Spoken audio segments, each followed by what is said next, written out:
Olá, olá, meus amigos, queridíssimos alunos do Ser Aprovado, tudo bem com vocês? Professor Ivo Martins na área. Vamos trabalhar hoje os crimes contra o patrimônio, um assunto muito importante, desnecessário falar, que ele é altamente cobrado na sua prova, tem uma repercussão prática muito grande nos nosso dia a dia, né?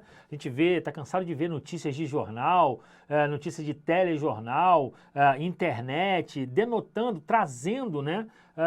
Notícias de crimes contra o patrimônio e a gente já quer se imiscuir para poder resolver aquilo como se fosse já uma autoridade policial, como se fosse um agente da lei, né? Então, os crimes contra o patrimônio realmente são muito interessantes e vamos começar a estudá-los a partir de agora. Tudo bem, meus amigos? Show de bola? Então vamos lá, ó. Crimes contra o patrimônio, com esse professor bonitão aqui. O Fernando fala que ele é o bonito, né? Que ele é o gato, do pulo do gato, mas nada disso, né? Nós temos também o nosso valor aqui, né, pessoal? Claro que sim. Então vamos adiante. Olha só, pessoal, aqui nenhuma novidade, mas só para a gente conjecturar com vocês aí que os crimes contra o patrimônio, tá? Eles estão distribuídos lá no título 2 da parte especial do Código Penal Brasileiro. O título 1 trata dos crimes contra a pessoa, né? Englobando lá os crimes contra a vida, né? Os crimes contra a incolumidade física, os crimes contra a liberdade pessoal, os crimes contra a honra, né? Encerrados aí os crimes contra a pessoa, nós lá no 154B nós entramos já na esfera dos crimes contra o patrimônio, né? Especialmente distribuída aí no título 2 da parte especial do Código Penal, e o primeiro delito tipificado nesse título 2 é o delito de furto, né, estatuído lá no artigo 155 do Código Penal, né, encerrando este título, né, a partir lá do artigo 181 a 183, que trata das escusas absolutórias, né, e das escusas relativas também, e das causas que acabam não abraçando as hipóteses do 181 e 182, que estão estatuídas lá no 183, né? A gente vai ver isso tudo em pormenor, mas só para conjecturar aqui que os crimes contra o patrimônio começam no 155, a última figura criminosa é a receptação de animal a partir do 180, e lá no 181 a 183 a gente tem as escusas, especificamente o 183, as hipóteses, né, excludentes dessas escusas que a gente vai tratar mais para frente. Beleza? Conjecturado aí, então, pessoal, vamos iniciar as tratativas trabalhando o delito de furto. Delito de furto que está estatuído lá no artigo 155 do Código Penal Brasileiro. Muita gente conhece de cabeça, né, a descrição típica do artigo 155, conforme disposto aí na tela, ó. Subtrair para si ou para outrem coisa alheia móvel, pena de reclusão, tá, de 1 a 4 anos, mais multa. O delito ele é afiançável, tá, pessoal, pelo delegado de polícia, na medida em que a pena máxima não ultrapassa quê? Não ultrapassa a 4 anos, né? O delito de furto simples aqui também admite a suspensão condicional do processo, ele é afiançável pelo delegado de polícia, ainda que seja, né, possível a aplicação da pena de multa também, tá? E o que é interessante aqui no delito de furto, né, é que enquanto o seu objeto jurídico, né, existe ali a tutela, a proteção, na verdade, de dois bens jurídicos, né? A posse, que abrange a detenção, bem como a propriedade, né? Então eu tenho, via de regra ali, né, a preocupação do legislador tutelando o que, meus amigos? Tutelando a posse, tutelando a detenção e tutelando a propriedade, né? E tutelando a propriedade.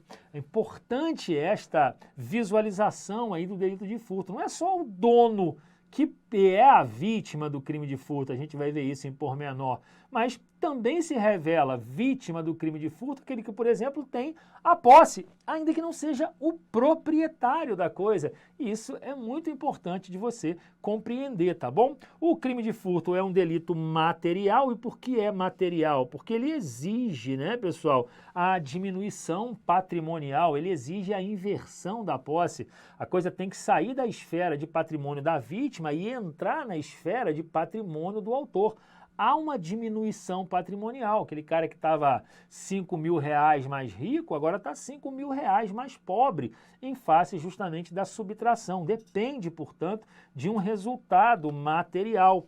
O delito é de ação livre, porque ele pode ser, né? Ele pode ser praticado de qualquer forma, não se exige ali uma condição especial, e essa subtração, apesar de, né, de eu não gostar muito desse título doutrinário de conteúdo variado aqui, a subtração pode ocorrer de várias formas, porque tecnicamente, melhor dizendo, né, o delito de conteúdo variado ou de ação múltipla, que é aquele cujo tipo penal tem vários verbos, como acontece lá no crime de tráfico de drogas, né, como acontece, por exemplo, no induzimento, na participação, né, induzimento, auxílio, instigação ao suicídio. Aí sim, tecnicamente, conteúdo variado ali tem. Por quê? Porque nós temos vários verbos nuclear.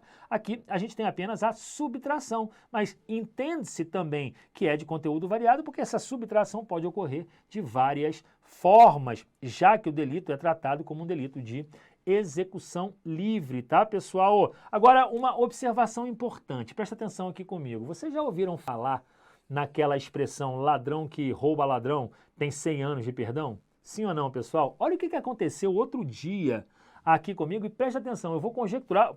Eu estou falando que aconteceu comigo outro dia porque sou delegado de polícia, vocês sabem, estava na minha delegacia e foi apresentada a seguinte ocorrência. Olha aqui, meus amigos, para poder explicar a vocês que a posse a que se refere o legislador no que toca ao bem jurídico tem que ser uma posse legítima. Por quê? Imagina o seguinte, existe um lugar aqui em Manaus que é chamado de Bola do Produtor. A Bola do Produtor, ela divide basicamente 4 áreas da cidade, tá? 4 áreas da cidade. Uns cidadãos, eles subtraíram, tá? Subtraíram um ônibus, subtraíram aqui 16 pessoas dentro de um ônibus. 16 pessoas, 2 infratores. 2 infratores subtraíram 16 pessoas. E esses infratores, né, de posse dos bens dessas 16 pessoas, saíram dessa respectiva área A da cidade, tá, e se dirigiram à área C da cidade. Se dirigiram à área C da cidade, né, para poder promover aí, né, o ocultamento da res furtiva e tal. Quando chegaram nesta área C, o que aconteceu, pessoal? Tinha lá 3 pessoas, que na hora que esses 2 infratores passaram por eles, eles perceberam, falaram, oh, pô, esse pessoal não é daqui não, esse pessoal não é daqui, o que esse pessoal tá fazendo aqui? Cheio de mala, mochila, esse pessoal não é daqui não. O que essa galera que está desenhada em preto aqui, percebendo que aqueles 2 infratores não eram da área, estavam com pertence de 16 pessoas, essa galera aqui de preto, ó, essa galera de preto subtraiu os assaltantes, ou seja, essa galera que eu vou intitular de A, assaltou. Tudo bem, teve roubo, foi mediante violência ou grave ameaça, mas vamos pensar só no aspecto da subtração. A galera que eu estou intitulando de A aqui, acabou subtraindo a galera que eu estou intitulando de B aqui, ou seja, ladrão roubando ladrão. Olha que loucura, hein? E esses caras de vermelho aqui depois, né, entraram numa residência, esses caras de vermelho, aqui, ó, eles entraram numa residência e falou, pelo amor de Deus, moça, ajuda a gente, estamos sendo roubados. Eles tinham acabado de roubar o ônibus e acabaram sendo roubados. Ladrão que rouba ladrão. Aí eu pergunto, quem é a vítima dessa salada? Aí é que tá. Quem é a vítima dessa salada? Dá para você imaginar que esses infratores aqui que subtraíram ônibus, são as vítimas? Sim ou não? Não, pessoal. Por quê? Porque eles não tinham a posse legítima. A posse, objeto material do delito de roubo, tem que ser uma posse legítima. Por isso que vem o ditado, deve ser, né, ladrão que rouba ladrão tem 100 anos de perdão. Por quê, pessoal? Porque a posse da coisa que está em poder do assaltante não é legítima. Na verdade, as vítimas continuam sendo quem? Aquelas pessoas que são, ou que tiveram, né, os seus bens roubados, né, furtados, subtraídos lá no ônibus. Estou querendo apenas trazer uma situação do dia a dia que aconteceu comigo, que pode vir a acontecer com vocês, não precisa nem anotar isso, mas só para vocês visualizarem que a posse tem que ser legítima, tá, meus amigos? A posse da vítima, seja, aliás, a posse ou a detenção, tem que ser legítima. Naturalmente, um emprego de violência ou grave ameaça, né, pessoal, dá ensejo ao delito de roubo, lá do artigo 157, novidade nenhuma aqui para você, tá? Quando eu falo aqui da posse legítima, voltando um pouquinho mais, cuidado que ele pode dizer que um cidadão subtraiu e ele foi, cidadão A subtraiu B, tá? E o C subtraiu A. É a mesma situação, ó. O A subtraiu o B, tá? E aí o A, de posse das coisas de B, foi subtraído por C. Quem é a vítima? A ou B? A vítima continua sendo B, tá, pessoal? Por quê? Porque A tem a posse ilegítima. A tem a posse ilegítima. Fácil até aqui, meus amigos? Não é mole não, tá, pessoal? Não é mole não. Então, o emprego de violência ou grave ameaça caracteriza roubo. E qual é o conceito de coisa? Esse dia eu perguntei numa aula, fulano, o que é coisa? Ele falou, professor, coisa é qualquer coisa. Eu falei, não, sei, coisa é qualquer coisa. Mas eu quero saber qual é o conceito de coisa para o direito penal. Qual seria aí o conceito de coisa para o direito penal? Preste atenção no seguinte, coisa é toda substância material, corpórea, passível de subtração e que tenha valor econômico. Vamos anotar essa conceituação aí para você tê-la em mente, ó. É toda substância material, tá? É toda substância material corpórea. É toda substância material corpórea e passível de subtração. Passível de subtração. Esse é o conceito de coisa para fins penais. Claro, desde que tenha valor econômico, tá? O valor é importante justamente para caracterizar aquele resultado material que se traduz numa diminuição patrimonial, beleza? Agora vamos anotar aqui a questão do valor econômico, importante também, tem que ter valor econômico, beleza? Fácil até aqui. E o que se caracteriza por essa condição móvel, né? Porque quando eu estou falando de furto, eu falo subtração, né? Subtrair para si ou para outra em coisa, já sei qual é o conceito de coisa, alheia, ou seja, que não pertence ao agente, né? Imóvel, o que é? Qual é a característica dessa mobilidade? É tudo aquilo que pode ser transportado de um local para o outro, meus amigos, sem separação destrutiva, né? Sem separação destrutiva. Então anote aí o conceito dessa mobilidade. O conceito dessa mobilidade traduz, meus amigos, tudo aquilo que pode ser transportado, deixa eu só melhorar aqui o ser, tudo aquilo que pode ser transportado de um lugar para o outro. Fácil até aqui, tranquilo, nenhuma novidade gritante, né? Transportado de um lugar para o outro, tá? Sem que haja destruição, isso é importante também, tá? Sem que haja destruição. Fácil? Legal. E a gente começa agora a aprofundar um pouco mais aqui no direito de furto quando a gente trata da coisa alheia. O que significa coisa alheia? E note que eu estou tratando aqui das circunstâncias elementares do delito. Eu estou falando, ó, de coisa, estou falando de coisa móvel, já que a imóvel não pode ser objeto do delito de furto, estou falando de coisa alheia, né? Estou falando de coisa alheia. O que é coisa alheia?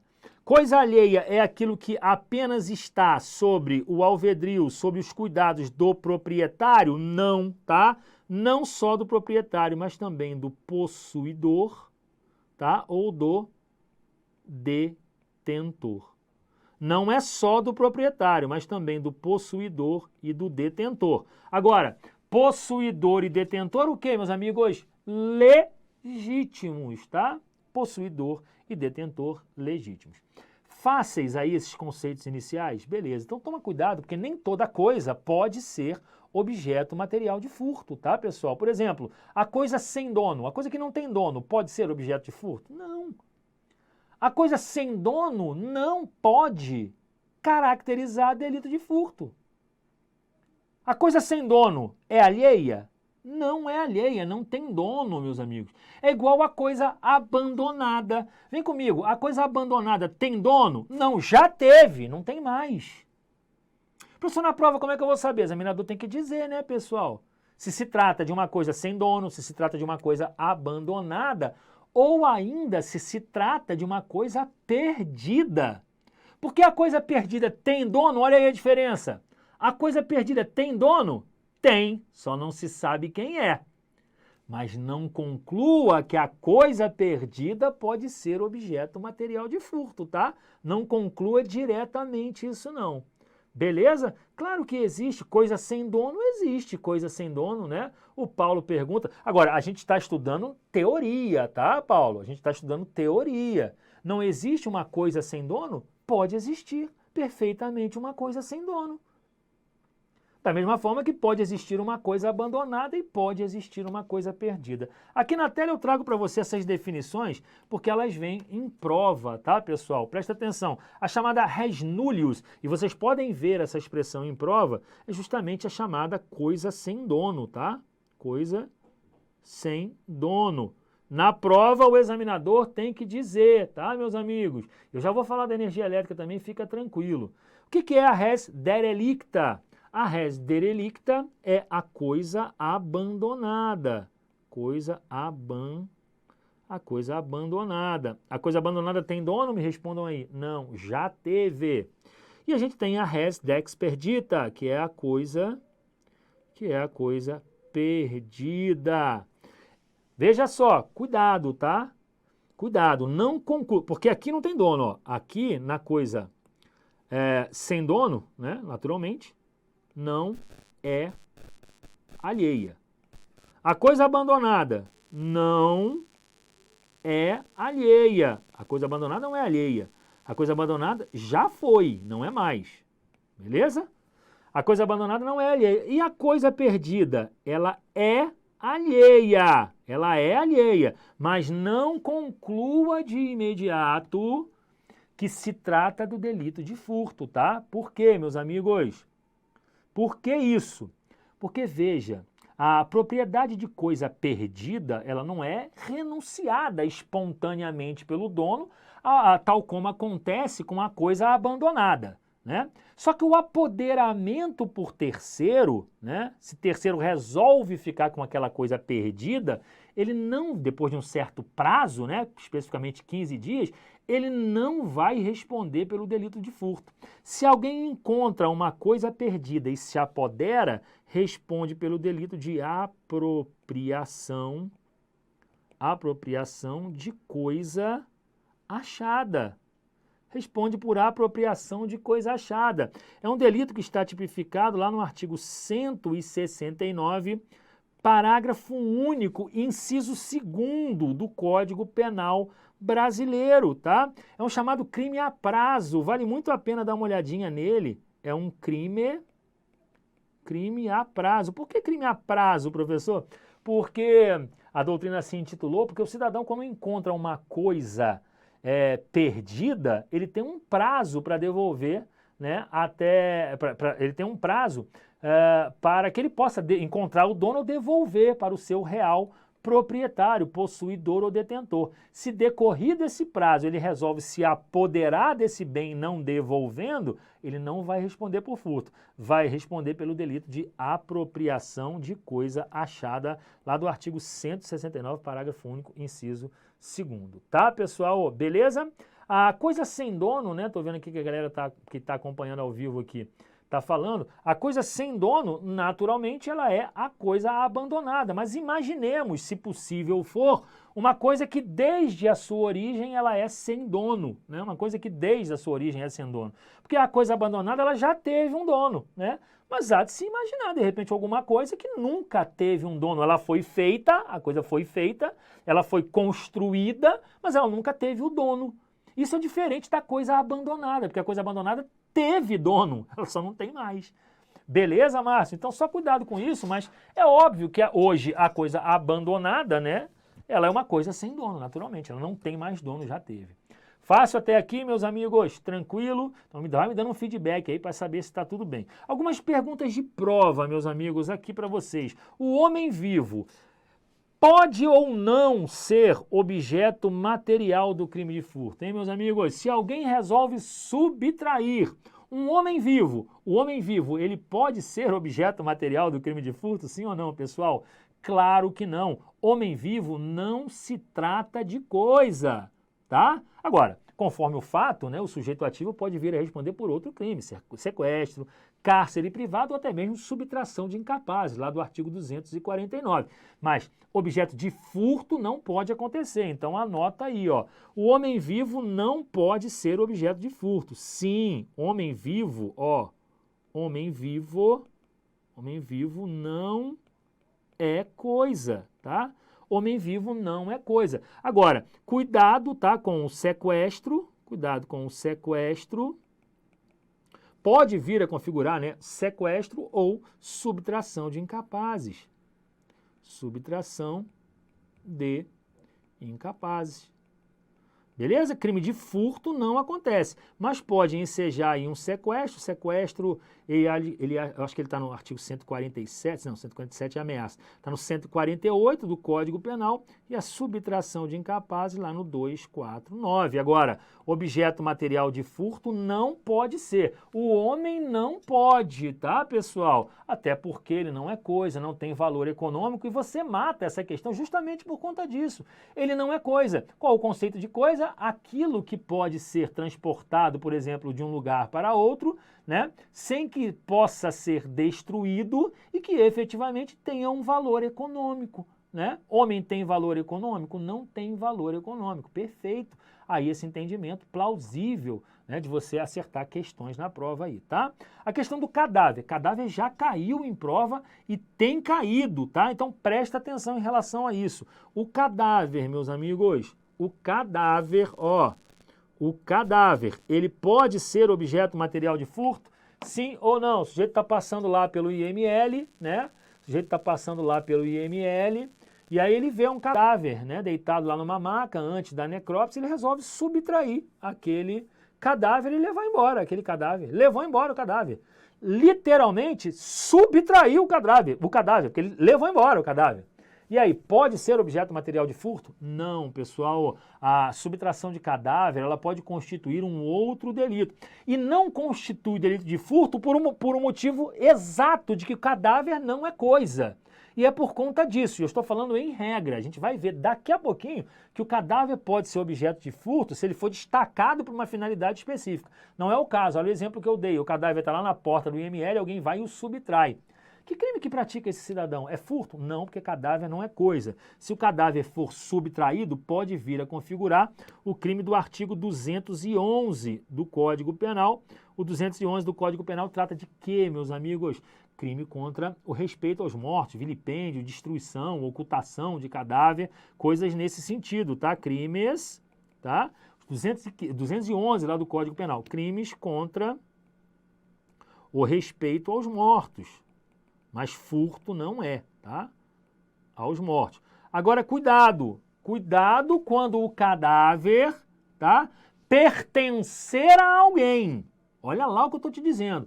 Quando o cadáver pertencer a alguém, por exemplo, ele pertence a determinada universidade, tá? E serve como laboratório lá de medicina, ou medicina legal, laboratório de anatomia, por exemplo. Se o cadáver está destacado para uma finalidade específica, tá? Ó, cuidado com a finalidade. Cuidado com a finalidade específica. Porque se o cadáver for deslocado para uma finalidade específica, ou seja, servir como objeto de estudo numa faculdade de anatomia, e esse cadáver pode ser, de alguma forma, subtraído da universidade, aí caracteriza-se furto, tá? Aí caracteriza-se furto. Não é nem questão do valor econômico propriamente dito, mas... Aliás, propriamente dito, porque ele deve ter custado alguma coisa, ainda que não em valor propriamente dito, mas ele deve ter custado alguma coisa para ser destacado da onde estava para compor a faculdade de medicina. Então, cuidado com isso. Qual que é a regra? Cadáver pode ser objeto de furto? Não. Em regra, não, porque cadáver não é coisa, a não ser que ele esteja destacado para uma finalidade específica. Tá bom, pessoal? Show de bola? Tranquilo, mas uma outra definição está até aí na tela para você e também já caiu em prova. O que é o famulato, hein? Já ouviram falar no famulato? Famulato, presta atenção, é o furto, né, que é realizado pelo empregado que se encontra de serviço, né, lá no seu que esteja à disposição do seu patrão, né? Está lá na residência, por exemplo, de determinado patrão e ele resolve subtrair. No caso da empregada doméstica, o operário, né, eles têm apenas uma transitória disposição material dos bens, porque ele tem contato com aqueles bens do seu patrão. Tem ou não tem? Tem, pô. Imagina um caseiro, né, que trabalha numa fazenda, o cara tem contato lá com os bois, o cara tem contato com as coisas da fazenda, uma empregada doméstica, ela tem contato com os bens, com as joias, com os relógios, com as joias, cordões de ouro, até mesmo dinheiro dos seus patrões, né? Se eles vêm a subtrair ou se apoderar, né, de determinada situação, não configura, por exemplo, o delito de apropriação indébita. Por mais que eles estejam até mesmo na posse, como é o caso do caseiro, que tem aquele determinado cavalo, isso não vai configurar apropriação indébita, vai configurar furto. Então, famulato é aquele furto realizado pelo empregado que se encontra a serviço de seu patrão. Anota aí, ó. Famulato, furto, né? Ó, furto realizado pelo empregado, furto realizado pelo empregado que se encontra a serviço de seu patrão. Que se encontra a serviço do seu patrão. Fácil de visualizar? Tranquilo? Ó, qualquer empregado, operário, caseiro, né, empregada doméstica, né, aquelas pessoas que cuidam de fazenda, encarregado de fazenda, aquelas pessoas que têm disposição material de transitória dos bens dos seus respectivos patrões, tá? Chamado fâmulo da posse. Já ouviram falar? O direito civil tem essa expressão, né? O fâmulo da posse, né? Beleza? Pergunta de prova também. Existe furto de coisa própria, meus amigos? Eu emprestei meu livro pro meu irmão, emprestei meu livro de direito penal aí, né, pro meu irmão, e aí, de repente, meu irmão não me devolve o negócio do livro, eu vou lá e subtraio o meu livro do meu irmão. E aí, existe furto de coisa própria, sim ou não? Ou não sei, professor? Claro que não, né, pessoal? O furto de coisa própria, ele pode caracterizar, né, um exercício arbitrário das próprias razões, mas efetivamente não se constitui em crime, né? Trata mais de um mero furto de uso, por exemplo, né? Por quê? Porque não existe o ânimos definitivo de assenhoramento da coisa, a coisa já é minha, né? A coisa já é minha, como é que eu vou subtrair uma coisa que é minha? E o tipo penal diz que subtrair, só é furto, subtrair para si ou para outra em coisa alheia móvel.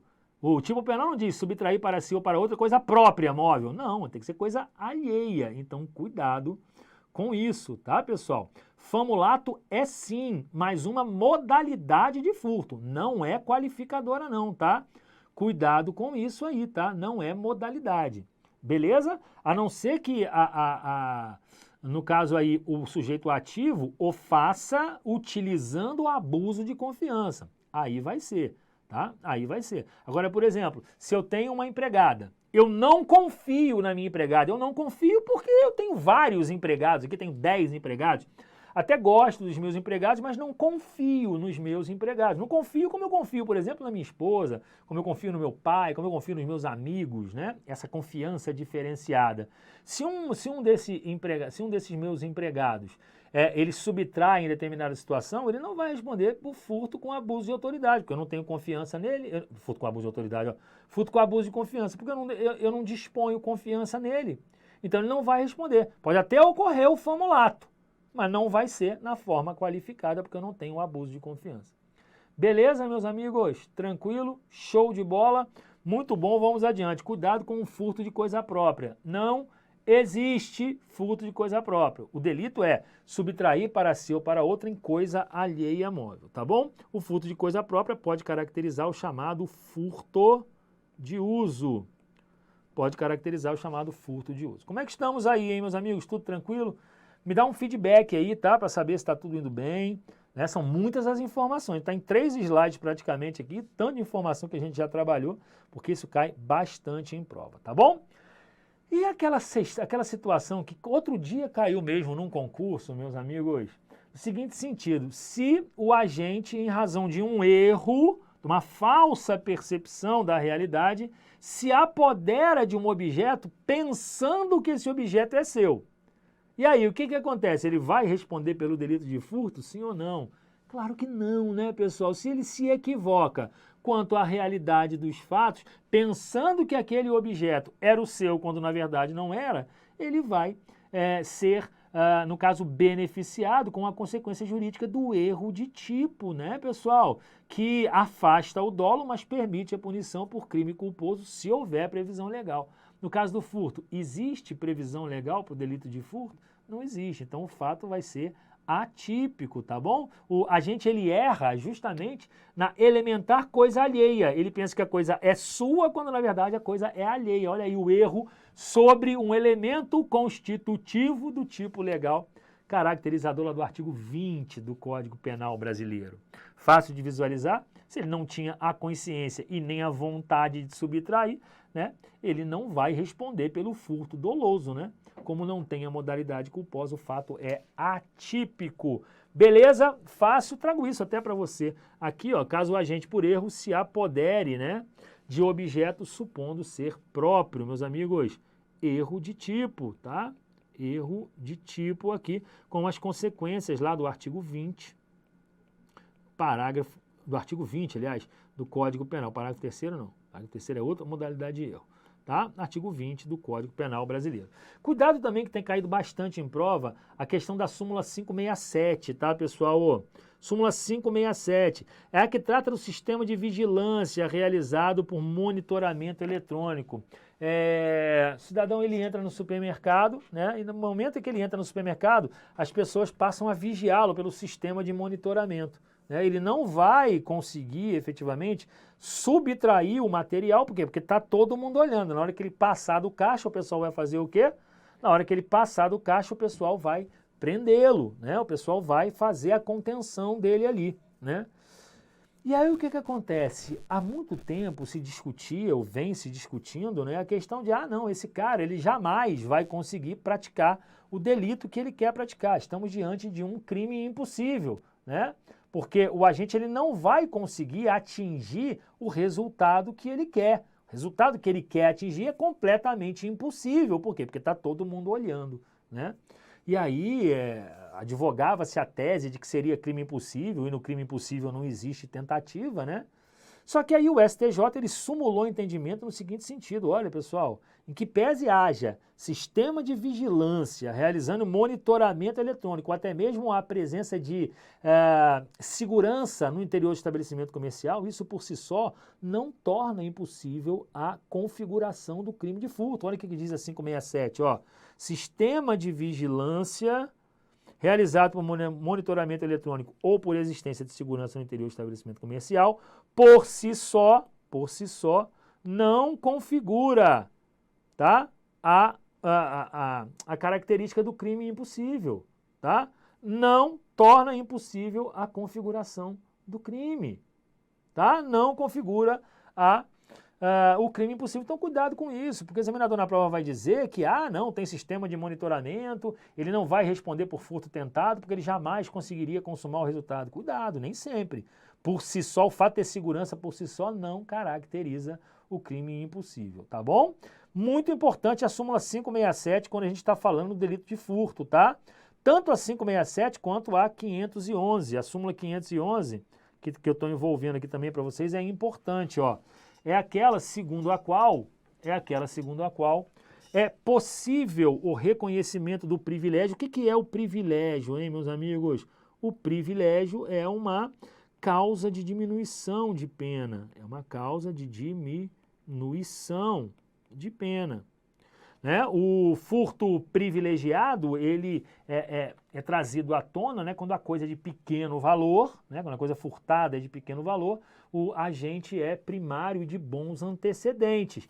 Pode haver o furto privilegiado, lá do parágrafo 2º do artigo 155, com o furto qualificado, quando, por exemplo, 2 agentes, furto qualificado pelo concurso de agentes, subtraem, sei lá, um maço de cigarro de uma taberna, e os 2 são primários e de bons antecedentes, sim ou não? Pode haver? Pode haver. Eu tenho um furto qualificado pelo concurso de agentes, mas ao mesmo tempo ele é privilegiado. Por quê? Porque a coisa furtada é de pequeno valor, os agentes são primários e de bons antecedentes. Perfeitamente possível, desde que as circunstâncias qualificadoras sejam de ordem objetiva, tal como essa discussão acontece lá no homicídio. Lembra do homicídio qualificado e privilegiado? Aqui é parecido, tá? Circunstâncias de caráter objetivo são aquelas que dizem respeito aos meios, aos modos de execução. Não pode, por exemplo, haver um furto mínimo, né? Um furto privilegiado, um furto em que a agente ela é primária e de bons antecedentes e a coisa furtada é de pequeno valor, com abuso de confiança. Aí não pode. Se aquela empregada que trabalha na sua casa desde a época do seu pai, ajudou a criar o seu pai, todo mundo tem total confiança nela, ela resolve subtrair alguma coisa, né? E a coisa de pequeno valor, subtraiu lá R$30, R$50, ela pode ser beneficiada pelo furto qualificado privilegiado? Aí não, porque o abuso de confiança é uma circunstância de natureza subjetiva, diz respeito ao agente. Ao passo que o concurso de pessoas é uma circunstância de natureza objetiva. Faço até aqui, meus amigos, tudo bem? Caraca, tô falando tanto, não dá tempo nem de tomar água aí, né? Mas vamos adiante para a gente poder falar do sujeito ativo e do sujeito passivo. Quem é o sujeito ativo do delito? Bom, sujeito ativo é aquele que pratica a infração penal, né? Quem é o sujeito ativo? Qualquer pessoa. Olha só, bizu de prova. Qualquer pessoa pode ser sujeito ativo do delito de furto? Aí você responde, sim, professor, qualquer pessoa. O crime é comum, não existe condição especial do sujeito ativo. Qualquer pessoa, exceto uma. Quem? O dono. O dono não pode praticar crime de furto. O dono não pode praticar crime de furto. Por quê? Porque a coisa tem que ser alheia. Aquele que subtrai para si ou para outra coisa própria não responde pelo delito de furto. Fácil. Então, cuidado aí. Quem é que pode ser sujeito ativo do delito de furto? Qualquer pessoa, vírgula, exceto o proprietário, tá? Qualquer pessoa, exceto o dono, exceto o proprietário. E o sujeito passivo, que é aquele contra quem é praticada a infração penal? Aqui sim, né? Pode ser qualquer pessoa, desde que seja o quê? Proprietário, possuidor ou detentor, beleza? Aqui, ó, qualquer pessoa que esteja, né, na posse, na detenção ou na propriedade, ou seja, o dono, o proprietário, né, o possuidor ou o detentor. Por que eu estou falando isso, pessoal? Imagina a hipótese em que eu que eu emprestei o meu carro para o meu irmão, tá? Emprestei o meu carro para meu irmão vai no shopping, né? Vai no shopping, o shopping está lotado, não tem estacionamento, ele para na rua, né? Para o meu carro na rua. Então vai para o shopping, vai no cinema, quando ele volta do cinema, cadê meu carro? Furtaram o carro. Quem é a vítima desse furto? Hein? Quem é a vítima desse furto? Aí você fala, seu irmão pinóia, eu sou vítima do furto também, quem é que teve a diminuição patrimonial? Fui eu, pô. Tô um carro mais pobre. Não é verdade? Meu irmão também é vítima do furto, de alguma forma, secundariamente ele também é vítima, né? Ele também é vítima do furto. Por quê? Porque ele era o quê? O detentor, né? Ele estava com a detenção, ele possuía a coisa, mas quem é o dono? Sou eu. Quem é que teve a diminuição patrimonial? Isso acontece no roubo também, tá, pessoal? No roubo, na extorsão, acontece também. Tá bom? Fácil de visualizar? Sim ou não? Cuidado, porque a galera que está assistindo ao vivo aqui está perguntando, professor, é aplicado o princípio da insignificância no peculato furto? Não se admite o princípio da insignificância nos crimes contra a administração pública. Peculato é crime contra a administração, né? Súmula 599 do STJ, né? Um recibo da Apple aqui para mim, né? Um dos aplicativos, certamente. Então não cabe princípio da insignificância. O sujeito subtrai, por exemplo, uma caneta marca-texto aqui da administração. Se a gente subtrair uma caneta marca-texto da administração, isso é peculato furto, peculato impróprio do artigo 312, parágrafo 1º. Por quê? Porque não se admite, né, princípio da insignificância nos crimes contra a administração. Beleza? Ainda que se o bem seja financiado, seguro, né? Se, por exemplo, eu tenho um carro, eu comprei 90 parcelas, né? O carro é meu? Não, o carro não é meu, eu sou o possuidor do carro. O dono é o banco que financiou o carro, né? O dono é o banco. Quem é vítima? Os dois, né? Os dois.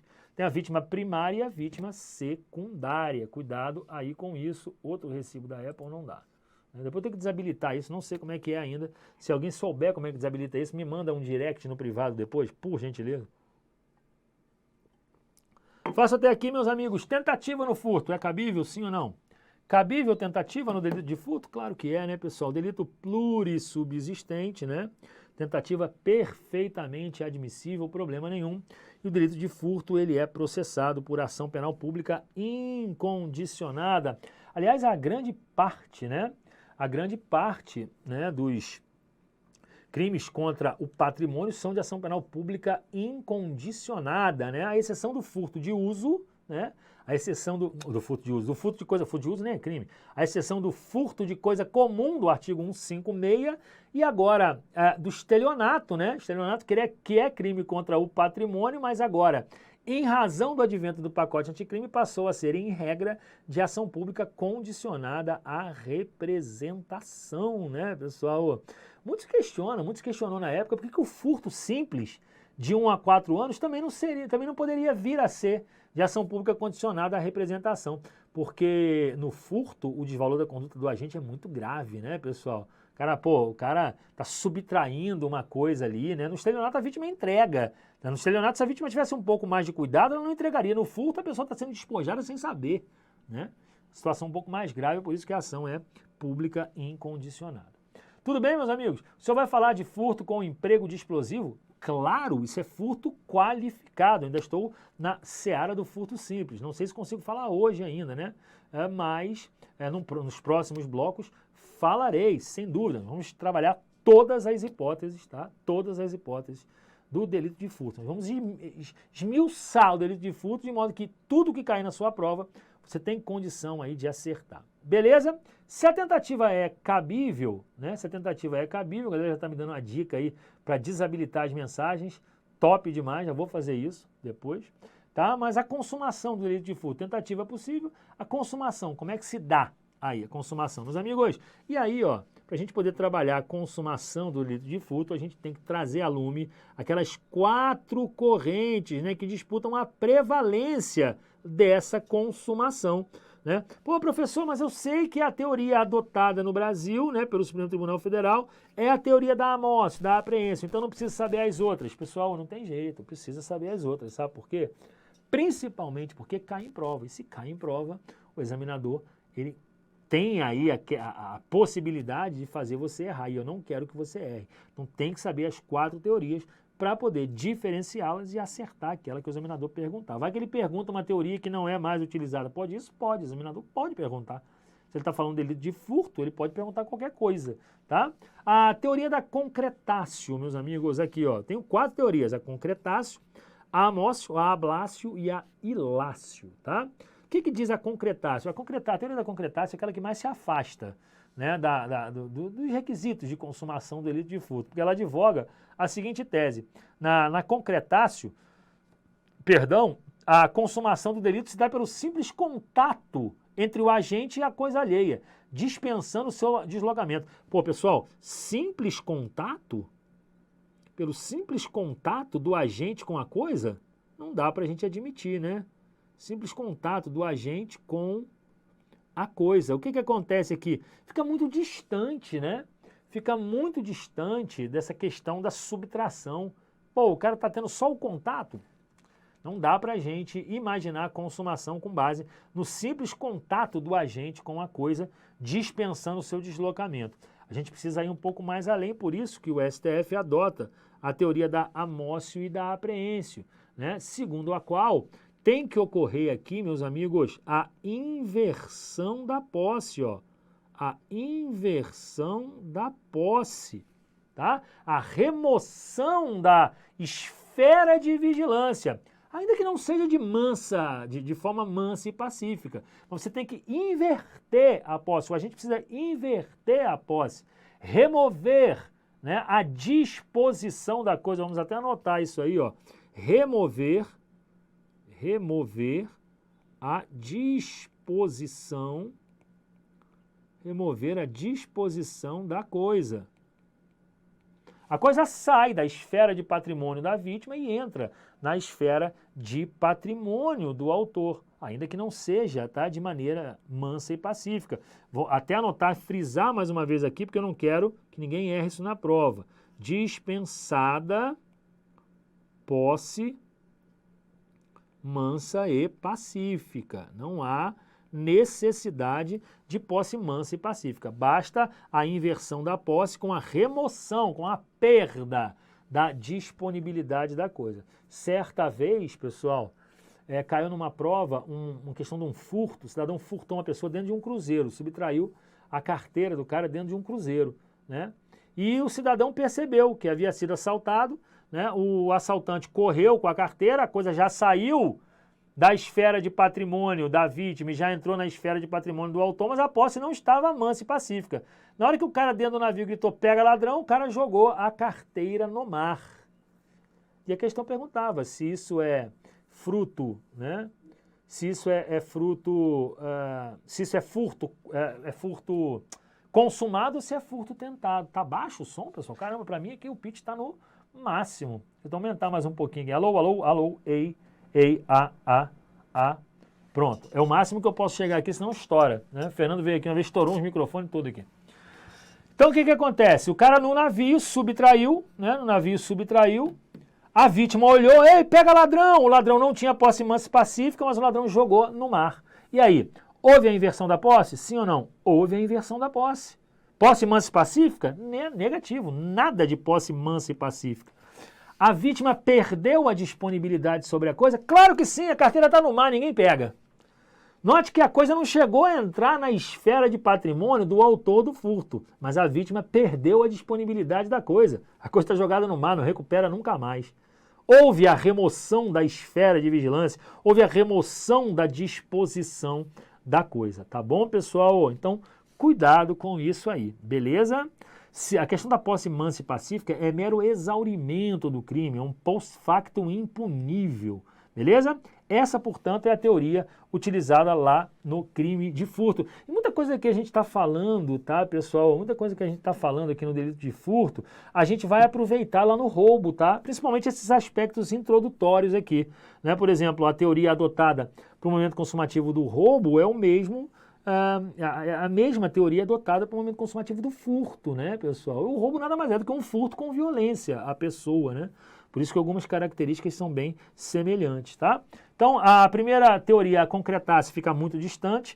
A segunda teoria, a chamada amócio ou apreêncio, é a teoria utilizada pelo STF e STJ e diz que tem que haver a inversão da posse, ou seja, com a remoção da disposição da coisa, tá bom? Dispensada a posse mansa e pacífica, e a gente tem a teoria da ablácio. O que é a teoria da ablácio? O que caracteriza essa teoria da ablácio? Aqui, a consumação ocorre quando o agente, depois de se apoderar da coisa, consegue deslocá-la para um outro lugar. Olha lá, ó, segunda teoria da ablácio, anote aí, meus amigos. O agente, depois de se apoderar da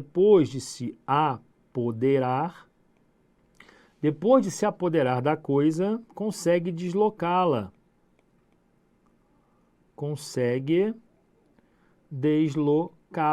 Qual é o problema dessa teoria aqui, pessoal? Tá, beleza, depois de se apoderar da coisa, ele consegue deslocá-la.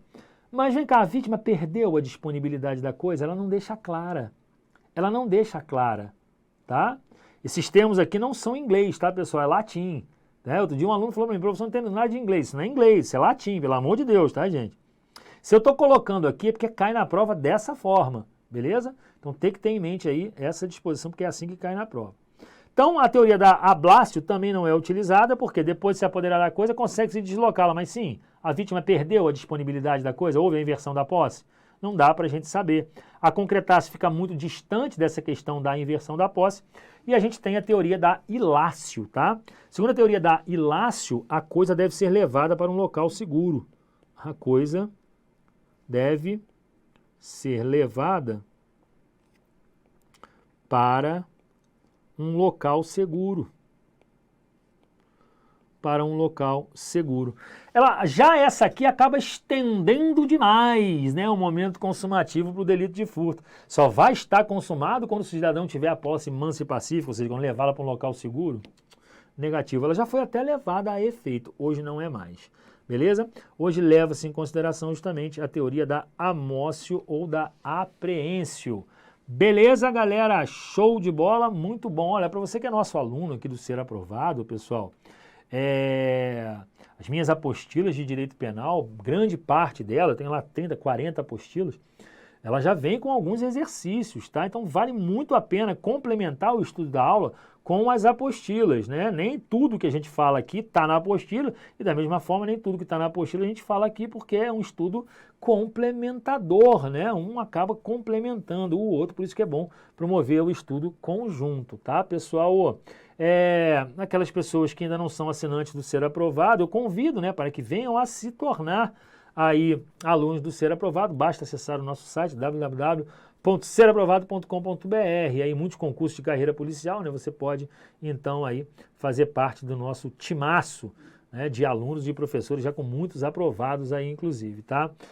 Resolução de questão, tem aí algumas disposições até livres aí no YouTube sobre questões FGV, várias outras questões que a gente já resolveu aí no YouTube. Você pode também ficar à vontade, caso não seja nosso aluno, para acompanhar. Gente, beleza? Então aqui, ó, já vimos aspectos introdutórios aí do delito de furto, tá?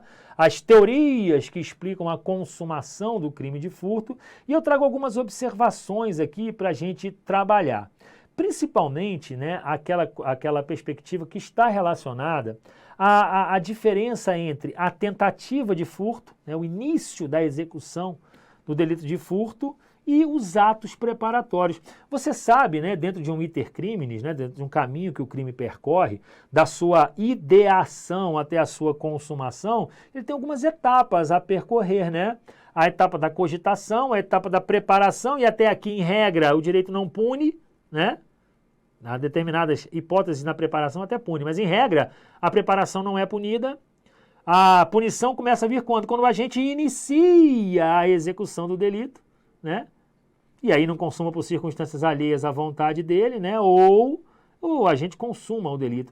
Muitas das vezes você tem muita dificuldade, é comum as pessoas terem dificuldade para diferenciar o que é tentativa, para diferenciar o que é tentativa e o que é ato preparatório, tá? Cuidado, porque via de regra, meus amigos, ato preparatório se difere de tentativa, por quê? Porque em via de regra só haverá tentativa quando o agente houver iniciado a execução do delito, começado a iniciar a realização do verbo nuclear. Qual é o verbo nuclear do delito de furto? Subtrair, meus amigos. Ele precisa iniciar a subtração, sem a qual estaremos aqui na seara, né, da tentativa, tá, pessoal? Quando se inicia o primeiro ato idôneo e inequívoco para a consumação do delito. Esses dias, por exemplo, né, prenderam lá em São Paulo uma quadrilha que estava estourando um túnel para poder abrir o Banco do Brasil e subtrair lá um dinheiro do Banco do Brasil, né? Eles foram presos e tal. Nem se discutia a questão do furto em si ainda, porque eles não haviam começado a executar o delito. Eles não estavam ainda com um maçarico na porta do cofre para poder subtrair o dinheiro. Eles foram presos por organização criminosa e tal, né?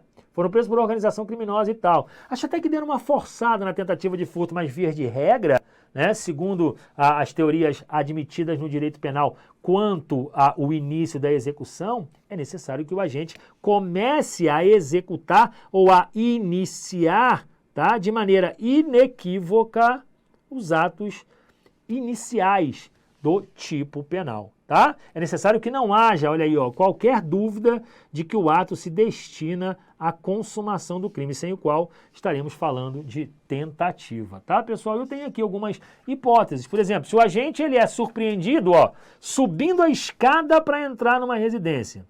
E aí, meus amigos, aqui, pessoal, se ele está subindo a escada, já dá para falar em tentativa ou ele está em ato preparatório? Hein, meus amigos? O que você acha? Aqui a gente está diante de ato preparatório, né? A gente está diante de ato preparatório. Ô, pessoal, estou falando de teoria, tá? Prática é uma outra situação. Na prática dá para dar uma forçada numa tentativa de furto aqui, tranquilo, né? Ele vai ter advogado lá, né? Advogado que defenda ele, porque nós somos polícia, nós somos, né? Somos caveira. né? Claro que o direito dele vai ser assegurado de se defender, mas a depender da hipótese dá para você fazer uma tentativa de furto, né? Só que via de regra, né? Via de regra, se ele está ainda subindo, né? Ele está em ato preparatório. O que é ato preparatório? É aquele momento em que a gente reúne meios para colocar em prática a sua intenção criminosa, né? A gente ainda não tinha começado, por exemplo, a retirar nenhum bem da vítima, né? Beleza? Olha a outra situação. Após entrar na residência, o sujeito ele é surpreendido pelos donos da casa antes de se apoderar de qualquer objeto. Nesta segunda hipótese, pessoal, o que você acha? Aqui é a tentativa, né, pessoal? Porque o sujeito, ele já é surpreendido quando está, por exemplo, começando a pegar a carteira, quando vai se preparar para adentrar o quarto para subtrair as joias. Penso que aqui a gente já estaria falando em tentativa, né, pessoal? O cara chegou na residência. Beleza? Caso contrário, se assim você não entender, ele vai responder por violação de domicílio. Ele vai responder por violação de domicílio. Vai depender do caso concreto, é claro, né? Óbvio que vai depender do caso concreto, vai depender do que a questão lhe informar. Olha essa terceira hipótese aqui, ó. Após entrar na residência, o autor é surpreendido pelos donos da casa se apoderando dos objetos. Olha aí, meus amigos. Aqui tá claro, né, pessoal, que ele já começou a realizar o verbo nuclear, né? E a gente está falando, obviamente, de tentativa. Se fosse para ficar em dúvida, era para ficar em dúvida aqui na segunda hipótese. Quando a gente fala de... e a gente já estudou Iter Crimes, né, na nossa plataforma, inclusive, eu apresentei lá para vocês várias teorias que diferenciam atos preparatórios de atos executórios, né? A gente tem várias teorias. Então, a depender do enfoque, talvez você precise renovar os estudos daquelas teorias lá. Tá? Mas a regra é justamente essa. O agente ele vai responder pela tentativa, né, quando já tiver iniciado o verbo nuclear, né, e fora isso, quando ele não tiver realizado, ele vai responder ainda, vai responder não, né? Ele vai incorrer na esfera dos atos preparatórios. Tudo bem por aqui, meus amigos? Outras perguntas de prova na tela para você, ó. O punguista que enfia a mão no bolso errado das vestes do transeunte. Você sabe o que é um punguista, não? Hein? Sabe o que é o punguista? O punguista é aquele bate-carteira. O cara que você está passando na rua, ele bateu sua carteira, você nem viu. Uma vez aconteceu isso comigo, pessoal. Eu morava em Belém do Pará, um beijo pra minha Belém, Belém, acordou a feira, que é bem na beira do Guajará. Um beijo pra minha Belém do Pará. Eu morava em Belém e fui assistir um jogo, né, lá no Mangueirão, lá no Augusto Montenegro. Fui assistir um Repá, um Remo e Paysandu. Tinha acabado de chegar em Belém, né? E fui assistir o jogo com a minha carteira no bolso. Tinha aquelas calças cargo, né? Aquelas calças que tem um bolso do lado. Levei minha carteira. Na época existia um negócio, né? Existia um negócio chamado talão de cheque. Não sei se vocês sabem o que é. Talão de cheque, uma folha com as cártulas. Tinha 20 cártulas, eu tinha dado uma, tinha umas 19 cártulas. Cartão de crédito, tudo no bolso. Pá, fui lá assistir o jogo. Remo e Paysandu. Meu irmão, Remo e Paysandu lá é sinistro, só perde para Flamengo e Vasco, é um negócio de louco, gente pra caramba lá na entrada, né, meu irmão? E aí, porra, entrei naquele tumulto. Quando eu entrei naquele tumulto, empurra pra cá, empurra pra lá, não sei o quê, já uns 2 minutos lá dentro daquele furdunço, eu falei, porra, quer saber? Vou pegar minha carteira aqui do bolso, porque senão vão meter essa carteira minha, vai passar um punguista aqui, vai meter essa carteira minha, eu vou me lascar todinho aqui. Aí quando eu levei a mão no bolso, meu amigo, a carteira já tinha ido faz tempo. Tinha nada no bolso, a carteira já tinha ido há muito tempo. O cara, pá, bateu a carteira, né? Bateu a carteira, levou tudo. Nem percebi. Isso é punguista. Agora, veja, pessoal, isso podia ter acontecido no Rio, podia ter acontecido em BH, podia ter acontecido em qualquer lugar. Aconteceu comigo em Belém. Nada, né? Nenhum demérito, absolutamente nada. Estou tratando de um fato que aconteceu comigo, pelo amor de Deus, tá? E aí levaram a minha carteira. No outro dia, até me ligaram, né? Encontrei lá a carteira, encontrei os documentos, né? E tal, enfim. Mas o cara levou a minha carteira. Eu nem percebi. Esse é o trabalho do punguista, é o cara que trabalha com a punga. Ele bate a carteira, né? Ele leva a carteira que você nem vê. Agora pensa no seguinte aqui, ó. O punguista que enfia a mão no bolso errado das vestes do cara, meus amigos. Imagina o cara aqui, ó. O cidadão tá aqui andando na rua, aí vem um punguista atrás e bate a carteira, mas mete a mão no bolso errado. O cara tem 2 bolsos, né? O cara tem 2 bolsos, aqui são os bolsos. O dinheiro tá aqui, o punguista bate aqui. E aí, meus amigos, tentativa de furto ou crime impossível? O que você acha? Isso vai cair na tua prova.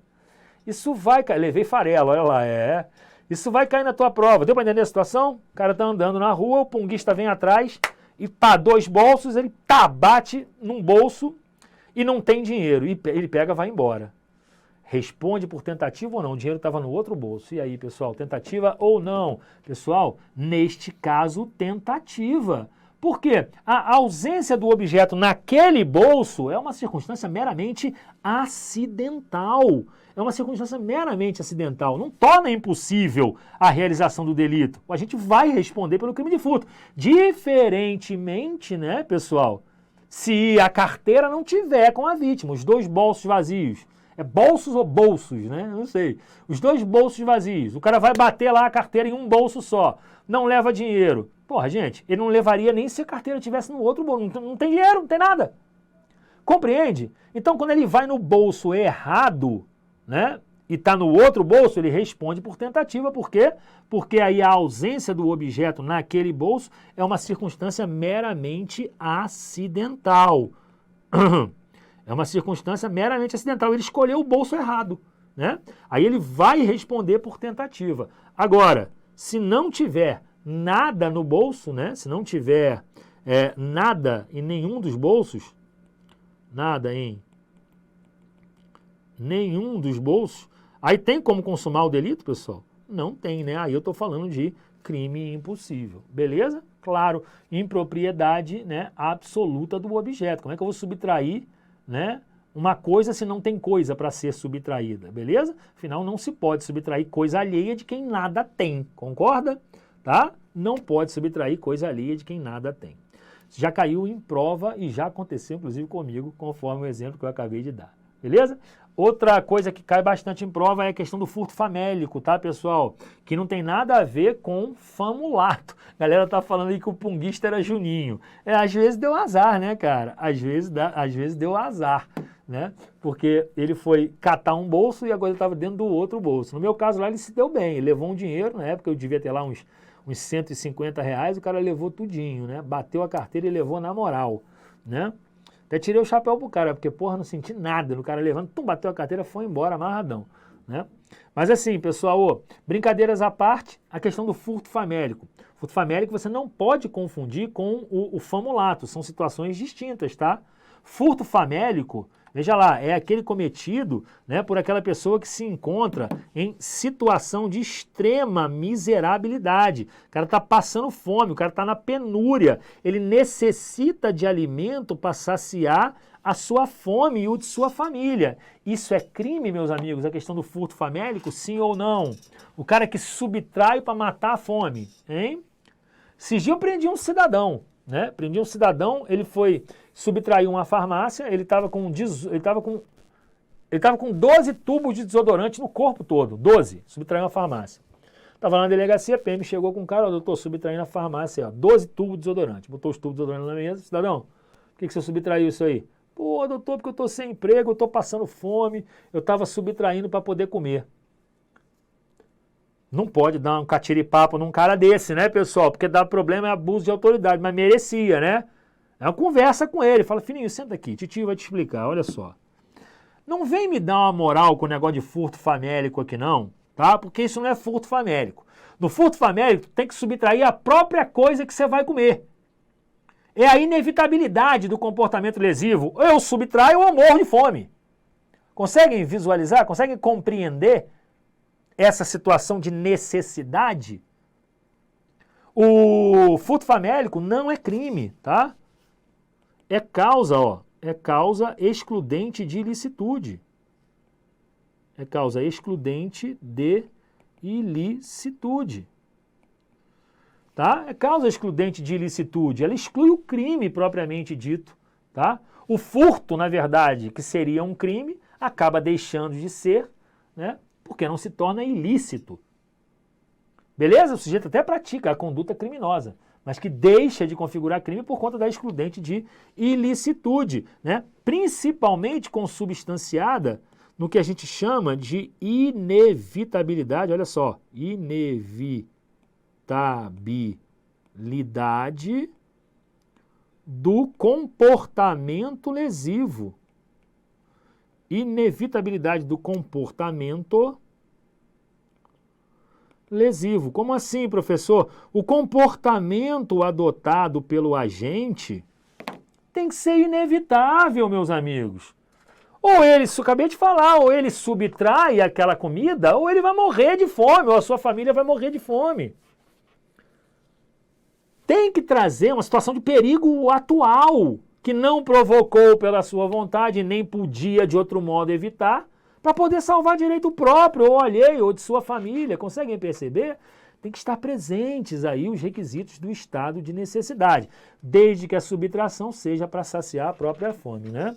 Tem uma picanha que custa uns 2.000 e pouco, né? A galera tá falando aqui. A picanha de Angus é muito boa a picanha, cara, ela é top. Eu não sei, nunca comi, né, pessoal? Sou delegado de polícia, funcionário público, eu não compraria uma picanha dela. Mas sei que é muito boa, já me disseram. Tá, pessoal? Ó, a Jennifer diz aqui, pessoal que vai assistir depois, queria ver um caso desse. Se tornando policial, tu vai ver isso direto. Eu trabalhava no 30º distrito aqui em Manaus. O cidadão foi apresentado na delegacia, furto de uma picanha. Furto de uma picanha. Você vai fazer o que com isso aí? Não, doutor, vou comer porque eu não consigo emprego e tal, estou passando necessidade, blá, blá, blá, blá, blá. Fui puxar a ficha dele, tinha 8 furtos em mercados da cidade inteira. Só furto de carne. É porque não pode dar um catiripapo num cara desse, mas tem que fazer uma conversa diferenciada com ele, meu amigo. Não dá pra gente aplicar aqui furto famélico. Meti-lhe um furto, meti um furtozão nele lá, entendeu? E pronto, e acabou. Não dá pra esse negócio de alegar furto famélico, tá? Beleza? Ele que se defenda nesse sentido. Você, delegado de polícia, você, investigador de polícia, não vai fazer isso. Ainda mais um cidadão que tinha várias passagens. Beleza, pessoal? Cuidado, portanto, então, que essa questão do furto famélico tem que haver, né, a inevitabilidade do comportamento lesivo, a coisa subtraída tem que ser capaz de diretamente saciar a fome. Não pode o cara subtrair os desodorantes para poder vender os desodorantes, para poder comprar comida. Não dá. Não dá. Isso é migué. Isso aí é migué. Não pode. A coisa tem que ser, tá, diretamente possível de saciar a fome em face da inevitabilidade do comportamento lesivo, tá? E cuidado por quê? Porque muita gente alega a questão da dificuldade financeira, né? Ah, não, dificuldade financeira, estou desamparado, estou em situação de penúria. Isso não caracteriza furto famélico, tá? O cara falar que está em dificuldade financeira não caracteriza furto famélico. Cuidado com isso, beleza? Para caracterizar o furto famélico, conforme eu falei para você, tem que estar presentes os requisitos do artigo 24, perigo atual, que não provocou pela sua vontade, nem podia de outro modo evitar, bem como a inexigibilidade do sacrifício do direito ameaçado, beleza? Ou seja, o furto é um recurso inevitável. Ou o cara subtrai, ou ele morre de fome. Se o agente tinha condição de trabalhar, ele resolve optar por subtrair, vai pegar-lhe um furto no meio da fuça, tá? Vai pegar-lhe um furto no meio da fuça. Professor, e o filho que furta do pai? Filho que furta do pai é isento de pena, né? Filho que furta do pai é isento de pena se o pai não tiver naquelas condições do artigo 183. A gente vai chegar lá para poder explicar isso aí, tá, pessoal? É isento de pena, né? Na verdade, quem subtrai, né? Quem pratica qualquer dos crimes contra o patrimônio, contra a ascendente, beleza? Artigo 181 do Código Penal Brasileiro, a gente vai ver mais na frente. Show de bola? Então cuidado, tá? Porque se o agente tinha plenas condições de exercer o seu trabalho honesto e se a conduta recair sobre bens supérfluos, não será furto famélico. Não será furto famélico.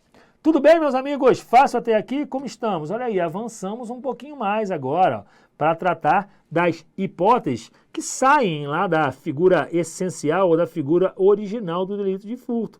Vamos tratar agora, por exemplo, da figura majorada, lá no parágrafo 1º. É o chamado furto praticado durante o repouso noturno. Aqui a pena aumenta-se em 1/3. Perceba aqui, olha o índice de aumento. 1/3. O sujeito vai responder, por exemplo, uma pena de 1 a 4 anos, mais 1/3, se o furto for praticado durante o repouso noturno. Aqui tem até umas características especiais, essa questão do repouso noturno, né? Porque o que caracteriza o repouso noturno propriamente dito? O que é repouso noturno? Repouso noturno, entende a doutrina, que é aquele momento em que à noite o cidadão se recolhe para dormir. Tá? Aí vem a pergunta, professor, mas se o cara não trabalha de noite, ele trabalha de dia, se o cara não trabalha de dia, ele trabalha de noite e dorme de dia. Pode ser repouso diurno? Não, tem que ser repouso noturno. Por que esse furto ele é punido de forma mais grave quando praticado durante o repouso noturno? Porque o cidadão está dormindo e a esfera de vigilância sobre a coisa, ela é diminuída, né, meus amigos? Ela é diminuída, conseguem perceber isso? Por isso que o furto é punido de forma mais grave, né? Claro que você tem que usar um costume interpretativo para você entender o que significa o repouso noturno, né? Já falei para você que o conceito é o momento em que à noite o cidadão se recolhe para dormir, beleza? Né? Mas esse momento se dá em que horário, por exemplo, aqui em São Sebastião de Uatumã, aqui em Eirunepé, numa cidade amazonense? Vamos lá, vamos imaginar, o repouso noturno ocorre 10 horas da noite. Beleza, aquele que subtrair 11 horas da noite vai responder furto praticado mediante o repouso noturno. Agora, que horas começa o repouso noturno em São Paulo? Se é que existe. Hein, meus amigos? Que horas que começa o repouso noturno em São Paulo? Então, olha que você vai ter que fazer aí um reforço, né, um exercício interpretativo para entender se essa questão do repouso noturno se encaixa, né, a determinada hipótese, né? Aí o pessoal fala também, professor, mas tem a questão do repouso noturno e tem a questão da casa desabitada. Vamos lá, você, funcionário público, vai passar aí no concurso de investigador de polícia do Amazonas, por exemplo, vai ganhar 18, 19, 20 mil reais por mês. Né? Você vai ser lotado no interior, você comprou uma casa no interior, vai continuar recebendo o seu auxílio moradia, não tem problema, mas você resolve vir a Manaus. Né? Vou a Manaus passear, estou de folga e tal. E aí você está aqui em Manaus e aí subtraem lá meia-noite, 1h da manhã, a sua residência que está vazia. Porque a preocupação do legislador é tutelar, a preocupação do legislador é tutelar, a Ciri está falando aqui, né? A preocupação do legislador é tutelar aquelas residências cuja esfera de vigilância sobre as coisas estão diminuídas, porque a pessoa está dormindo. Mas se a casa está desabitada ou for uma casa de veraneio, meus amigos, se for uma casa desabitada ou se for uma casa de veraneio, incide o repouso noturno? Incide também. STJ já disse, inclusive se for estabelecimento comercial, tá? Porque quando o legislador fez esse repouso noturno, seria para tutelar a casa, né? Mas muitos estabelecimentos comerciais são feitos nas próprias casas, né? No alto de casa, no fundo de casa, né? Então, nos fundos, não, as casas funcionam no fundo dos estabelecimentos, né? Então, esse repouso noturno, que é a única majorante da lei de furto, abraça tanto casa desabitada quanto casa de veraneio, bem como estabelecimentos comerciais. Show de bola, galera! Muito bom essa questão do repouso noturno, então varia de lugar para lugar, a depender aí, né, de um costume interpretativo. Tá bom? Tranquilo? Muito bom. Olha aí, então a gente tem aqui o furto majorado no parágrafo 1º e aqui a gente tem no parágrafo 2º chamado furto privilegiado. A doutrina chama, meus amigos, aqui o furto privilegiado, furto privilegiado, a doutrina chama de furto mínimo, tá? A doutrina chama de furto mínimo. O que é esse furto mínimo? Olha lá, é aquele furto que é praticado quando a coisa é de pequeno valor, o agente é primário, e é de bons, e detém, né, bons antecedentes. Ele detém bons antecedentes. Professor, muito fácil, legal, beleza. O que isso quer dizer com isso?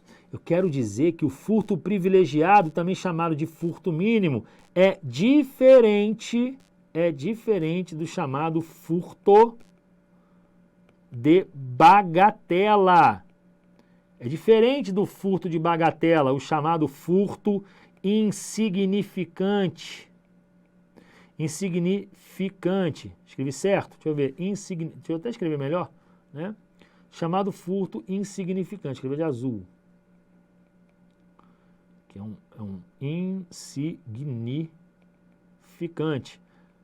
Por quê, pessoal? Presta atenção aqui, Presta atenção, sim, esse pequeno valor, um salário mínimo a depender do caso concreto, tá? Um salário mínimo a depender do caso concreto. Furto de bagatela, meus amigos, não é crime. Furto de bagatela não é crime. Por quê? Por ausência de tipicidade material. Tem aqui um fato atípico. É ou não é? Sim. Já o furto privilegiado, galera, furto privilegiado é crime. Furto privilegiado é crime. Só que o cidadão, ele vai ser beneficiado. Por quê? Porque o juiz ele pode substituir a pena de reclusão pela de detenção, ele pode diminuir a pena de 1/3 a 2/3, ou só aplicar a pena de multa se o agente for primário, tiver bons antecedentes e a coisa furtada for de pequeno valor. Então, pelo amor de Deus, o examinador, vou te dar o bizu de prova. O examinador, ele vai confundir, meus amigos, ele vai confundir o furto privilegiado com o furto de bagatela. Ou ele vai confundir o furto mínimo com o furto insignificante. São situações distintas. O furto mínimo é crime, só que o agente vai ter aqueles benefícios que eu falei para você ali. O furto insignificante não é crime. Beleza? Deu para visualizar isso? Muito importante. Então perceba aqui, ó. Se o criminoso ele é primário, e é de pequeno valor a coisa furtada, né? O juiz, né, ele pode substituir a pena de reclusão pela de detenção, diminuí-la de 1/3 a 2/3, ou só aplicar a pena de multa. E eu faço essa observação aqui a respeito da diferença, né, entre o furto de bagatela e o furto mínimo. Cuidado, furto privilegiado, tá? Esse aqui do parágrafo 2º, ele é chamado pela doutrina de furto mínimo. Chamaram de furto mínimo, que é diferente de furto insignificante, tá bom? É possível, eu já falei para você e repiso aqui, a possibilidade, né, do reconhecimento do furto privilegiado, né, qualificado, é possível, ó, furto qualificado privilegiado. É possível? Perfeitamente possível, né? Desde que as circunstâncias objetivas das qualificadoras é que se comuniquem com as circunstâncias subjetivas do privilégio. Beleza? Tranquilo? E olha o parágrafo 3º aí para quem perguntou, traz o quê? Uma cláusula de equiparação, olha aí, ó, cláusula de equiparação. Oh, meu Deus, não deu aqui, não. Traz uma cláusula de equiparação.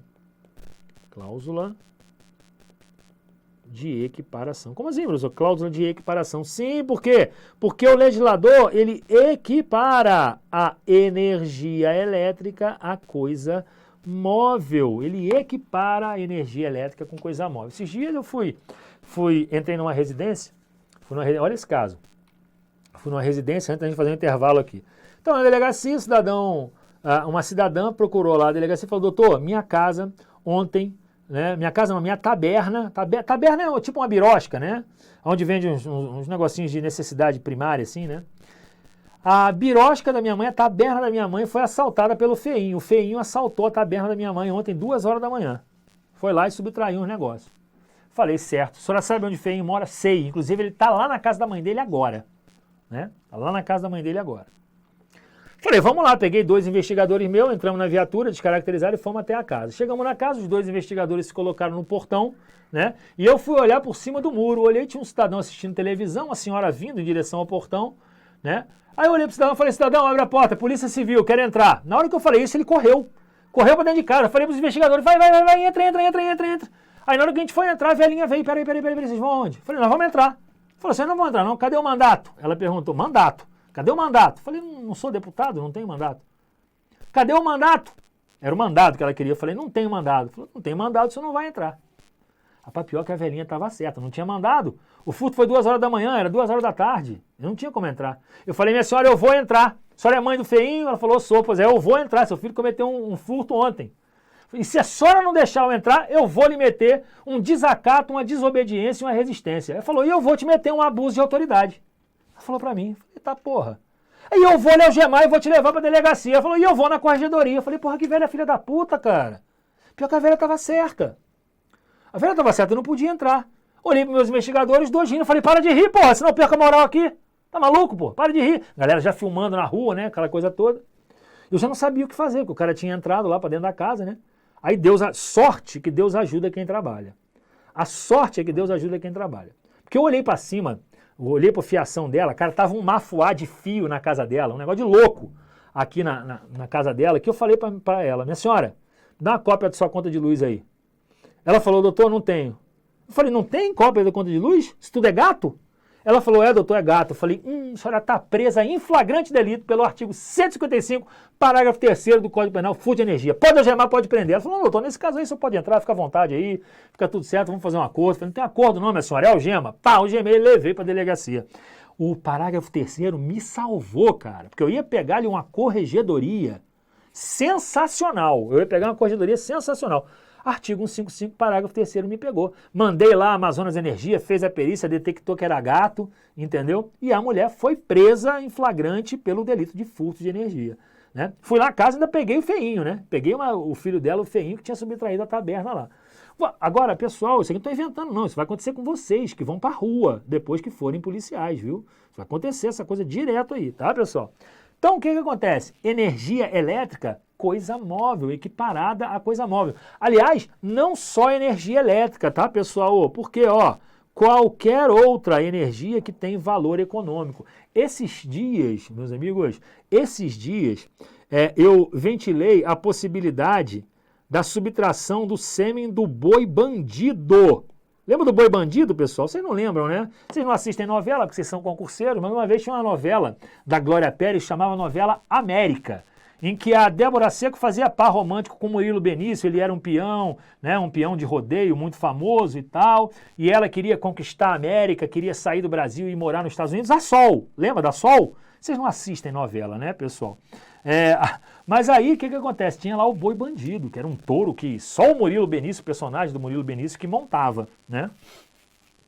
E aí, o que acontece? Imagina a hipótese de alguém subtrair o sêmen daquele boi caríssimo, ou sêmen de um cavalo, né, manga larga, caríssimo e tal. Será que a subtração desse sêmen caracteriza delito de furto, meus amigos? Sim ou não? Sim, pessoal, porque estamos diante de uma chamada energia genética. Não é uma energia que tem condição de se atribuir um valor econômico e altíssimo, pode ser objeto do delito de furto, inclusive. Olha que legal, o sêmen do boi bandido pode ser objeto do delito de furto, tá, pessoal? Maravilha, show de bola. Cuidado com a questão do gato net, tá?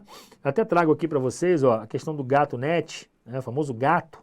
O gato, na verdade, isso pode vir a cair na prova porque Supremo e STJ têm entendimentos distintos em relação a se o gato configura ou não furto de energia, tá, pessoal? Configura ou não furto de energia para caracterização do 155, parágrafo 3º, tá? O Supremo Tribunal Federal, ele diz que não se caracteriza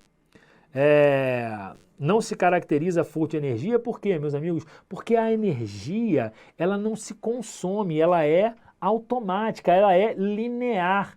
Já o gato, né, já o sinal de TV a cabo, ele é consumível, ele se esgota de alguma maneira e não poderia ser objeto material do delito de furto. Então o STJ ele tem entendimento diferenciado em relação ao STJ e isso até hoje não resta pacificado, tá? Cuidado com isso aí. O que eu trouxe a lume aqui é que uma adulteração, por exemplo, de medidor, né, se o cara vai lá e altera o medidor, né, o cara vai lá na porta da casa dele e ele adultera o medidor de energia. Isso aí não é furto, isso é estelionato, tá?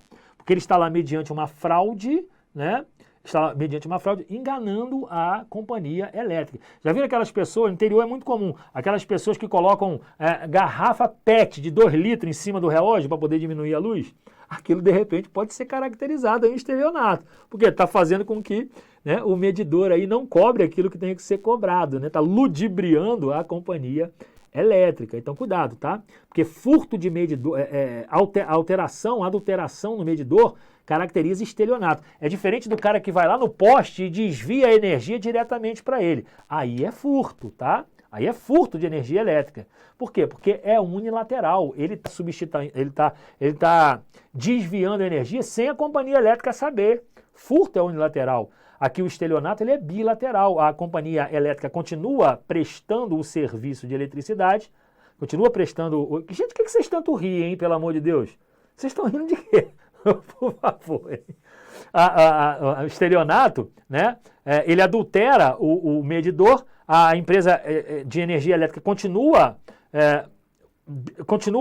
promovendo, continua dando, né, o sinal continua abastecendo o sinal elétrico, né, continua abastecendo de energia elétrica, entretanto não sabe que está sendo ludibriada, né, que está sendo ali, que tem ali a medição adulterada por obra, né, do agente que está promovendo ali o estelionato, né? Então tem que tomar cuidado com relação a isso, tá? Normalmente, alteração de medidor, estelionato, desvio direto do poste, furto mediante fraude. Show de bola, galera! Muito bom, muito bom. A partir de agora, a gente entra aí no furto qualificado, mas antes disso, vou fazer um intervalinho para poder tomar aquela água, comer um pedacinho de bolo e volto no próximo bloco. Não sai daí. Beleza, pessoal? A gente se encontra já já.